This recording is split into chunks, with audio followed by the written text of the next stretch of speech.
আসসালামু আলাইকুম সম্মানিত দর্শকবৃন্দ, আশা করি ভালো আছেন।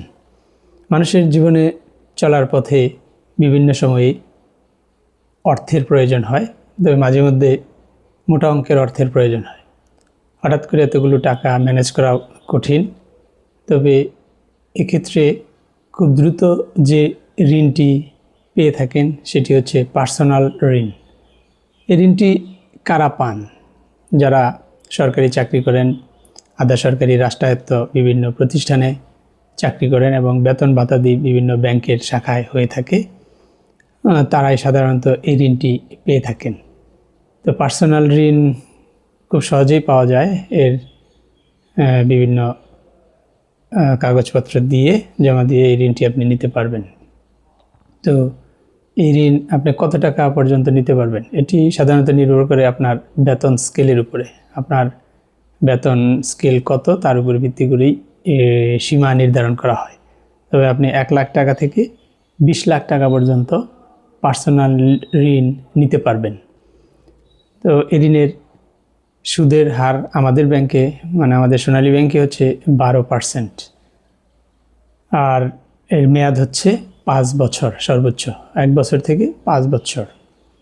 আপনি যদি এই ঋণ 5 বছর মেয়াদি নেন, 5 বছর মেয়াদে যদি কিস্তি দেন তাহলে কিস্তি একরকম হবে।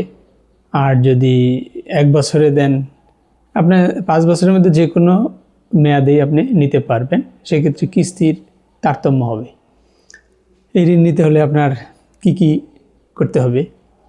এই ঋণ নেওয়ার জন্য প্রথমেই আপনাকে তো বললামই চাকরিজীবী হতে হবে এবং বেতন ওই সংশ্লিষ্ট ব্যাংকের শাখায় হতে হবে। আপনার বেতন থেকেই কিস্তি কেটে নেওয়া হবে।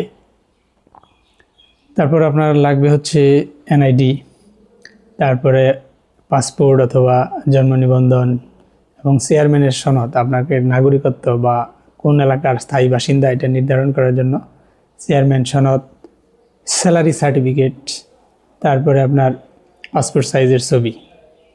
এগুলো হচ্ছে ঋণ গ্রহীতার, এবং আপনার একজন জামিনদার থাকতে হবে। ওই জামিনদারও আপনার চাকরিজীবী হলে সবচেয়ে ভালো। তো ওই জামিনদারও ওই একই জিনিসগুলো লাগবে: এনআইডি, চেয়ারম্যানের সনদ, স্যালারি সার্টিফিকেট, প্রভিডেন্ট ফান্ডের কাগজপত্র, এগুলো জমা দিতে হবে।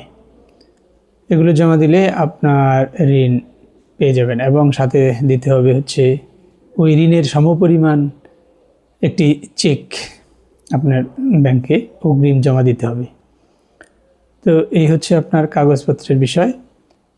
তারপরে আপনার চাকরির নিয়োগপত্র, স্থায়ীকরণ এবং যোগদানের ফটোকপি, ঋণ গ্রহীতা এবং জামিনদাতা উভয়ের প্রভিডেন্ট ফান্ডের কাগজপত্র জমা দিতে হবে। এখন আপনার কিস্তি কেমন? যদি আপনি 1 লাখ টাকা নেন 5 বছর মেয়াদে, তবে সেক্ষেত্রে আপনার কিস্তি হবে 2224 টাকা।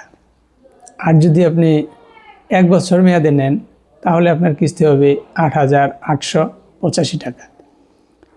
আর এইভাবেই আপনার রেশিওটি বাড়বে। যদি আপনি এক্ষেত্রে 10 লাখ টাকা নেন তাহলে আপনার মাসিক কিস্তি হবে 22,244 টাকা। এটা হবে হচ্ছে 5 বছর মেয়াদে নিলে। আর যদি আপনি 1 বছর মেয়াদে নেন, কিস্তি দেন, তাহলে আপনার কিস্তি হবে 88,849 টাকা। তো আগেই বলেছি যে আপনার কত টাকা পাবেন সেটা নির্ভর করবে হচ্ছে আপনার স্যালারি স্ট্রাকচারের উপরে। তো যাই হোক, আপনারা নিরাপদে এই ঋণ নিতে পারবেন যে কোনো শাখা থেকে উপযুক্ত কাগজপত্র জমা দিয়ে। পার্সোনাল ঋণের হঠাৎ করেই মানুষের প্রয়োজন হয় এবং দ্রুতই এই টাকাটা পাওয়া যায়। তো আশা করি বুঝতে পেরেছেন কি কাগজপত্র লাগে। ধন্যবাদ সবাইকে। ভালো লাগলে লাইক, কমেন্ট, শেয়ার করে পাশে থাকবেন।